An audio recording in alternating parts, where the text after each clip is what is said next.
Hello and welcome to the chess workshop where the brain is our grinder. And today we are going to have a look at how to checkmate with two bishops and a king against a lone king. And for that I prepared a game of mine where I actually had that position come up, and we just go through the game real quick. And I played the black pieces here. Sicilian opening. And we can go through that real quick. I had a nice attack actually. I won 2 pawns right here. And let's go forward to the position. I ended up in this endgame where I had 2 bishops against a rook. And then ultimately my opponent blundered right here. After rook takes h5, I play bishop f3. And I end up in this endgame, and let's go forward to right here. And well, first of all, how are we gonna approach this endgame? And well, first of all, you have to know that we use the king and the 2 bishops to push our opponent's king onto an edge, and then ultimately we want to push him into a corner. And here in this example, I pushed the white king into h1. And as I said, king and the 2 bishops, they have to play together. And here after king f2, I decided to play king d3, since these 2 bishops are perfectly placed and they take away all these squares, so the king can't escape. And the king is caged in already. And after king g3, I once again improved my king with king e3. Now king h4. And here we have to be careful. We don't want to let the king out to g5. So I played king f4. And this leaves white only one option. He has to go to h3. And here I played, a little bit, systematically. I played bishop e1, and I basically repeated the position. I just made this cage here for the king a little bit smaller, as you can see. This is the only available, these are the only available squares for the king. And white plays king g2 now. And here I thought, okay, let's make that cage even smaller. And I played bishop e2. And why is that? Well, that's that because I take away f1, f2, f3, and then all these squares right here. And as you can see, white has only these, the white king has only these squares right here.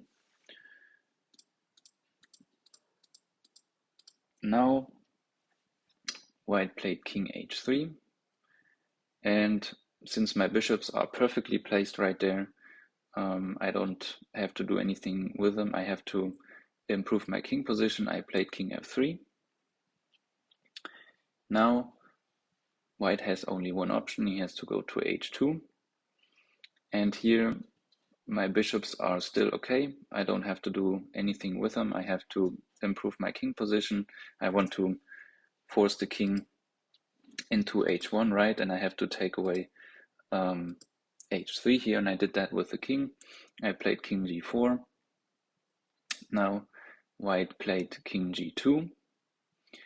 And here I finally got the king all the way on the first rank, and then ultimately in the corner h1. So I played bishop g3 here.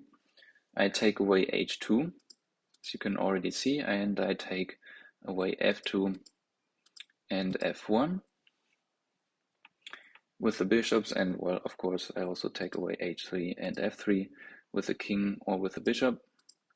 So that leaves only h1 and g1 for the king, for the white king.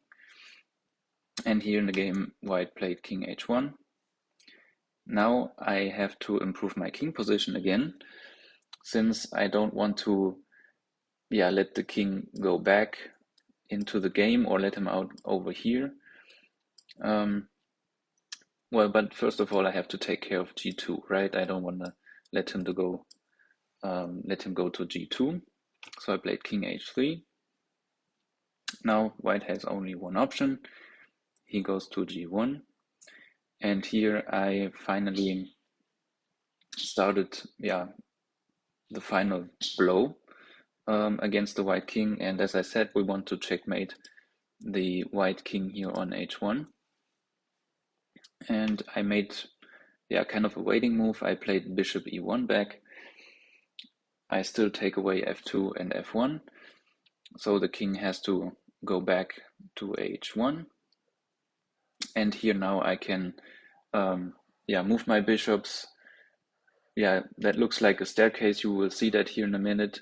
I'm making a waiting move here now with bishop b4.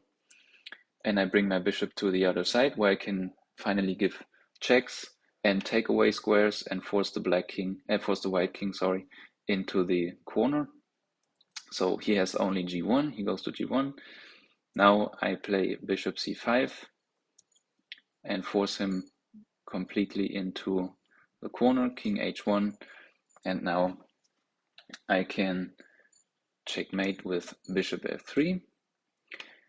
And this is how you checkmate with two bishops and a king against a lone king. And just a tip for you at home, you can set up a random position with two bishops and a king against a lone king and try it yourself. And remember, you have to use all your three pieces, the king and the two bishops, to take away the squares and force the opponent's king into a corner. And it doesn't matter which one, since you have two bishops, you can checkmate in any corner.